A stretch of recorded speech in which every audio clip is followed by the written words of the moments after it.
ନୂଆ ଜିନିଷ ଦେଖିବାକୁ ମିଳୁଛି।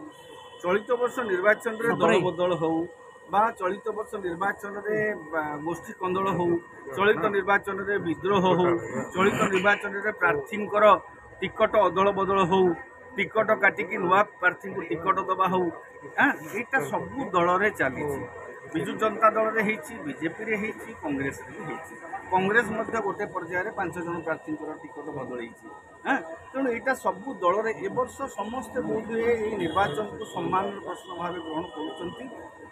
ଚାପରେ ହଉ ବା ବିଜୟ ଆଶାରେ ହଉ, ଅନେକ କ୍ଷେତ୍ରରେ ପ୍ରାର୍ଥୀ ଅଦଳ ବଦଳ କରାଯାଉଛି। କଂଗ୍ରେସରେ ମଧ୍ୟ ସୁଦର୍ଶନ ଦାସଙ୍କୁ ସେ ଜଳେଶ୍ୱରରେ ପ୍ରାର୍ଥୀ କରାଗଲା, ସେଠି ଦେବୀ ଚାନ୍ଦଙ୍କୁ ଦିଆହେଇଥିଲା। ଆରତୀ ଦେବଙ୍କୁ ବଦଳେଇକି ଦେବାଶିଷ ନାୟକଙ୍କୁ ଦିଆଗଲା। ପୁରୀରେ ସେ ଯେଉଁ ସୁଜିତ ମହାପାତ୍ରଙ୍କୁ ବଦଳେଇ କୁମାରଙ୍କୁ ଦିଆଗଲା। ସେମିତି ବିଜୁ ଜନତା ଦଳରୁ ମଧ୍ୟ ପ୍ରାର୍ଥୀ ବଦଳେଇକିରି ଦେବଗଡ଼ରେ ରାଣୀଙ୍କୁ ବଦଳେଇକିରି ସେ ଯେଉଁ ଆଉ ଜଣେ ପ୍ରାର୍ଥୀଙ୍କୁ ଦିଆଗଲା କି ପ୍ରଧାନ।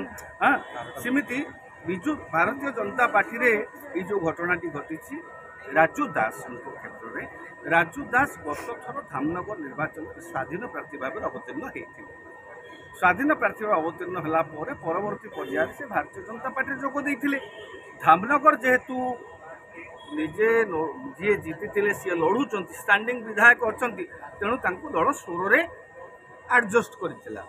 କିନ୍ତୁ ହଠାତ୍ କ'ଣ ବଦଳିଗଲା, ସେ ପ୍ରାର୍ଥୀପତ୍ର ଦାଖଲ କରିକି ପ୍ରଚାର ଜୋରଦାର କରିସାରିଲା ବେଳକୁ ବର୍ତ୍ତମାନ ଆଉ ଜଣେ ପରଶୁରାମ ଧଡ଼ାଙ୍କ ନାଁ ଚିତ୍ରକୁ ଆସିଲା।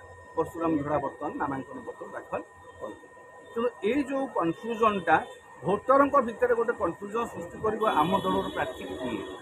ଆମ ଅବଶ୍ୟ ଚିହ୍ନ ଯେଉଁ ନମିନେସନର ଫାଇନାଲ ପର୍ଯ୍ୟାୟ ପରେ ଘୋଷଣା ହେଇଯିବ ଦଳୀୟ ପ୍ରାର୍ଥୀ କିଏ, ନିର୍ବାଚନ କମିଶନ ଘୋଷଣା କରିଦେବେ କାହା ଟିକଟ କଟୁଛି କାହା ଟିକଟ ରହୁଛି।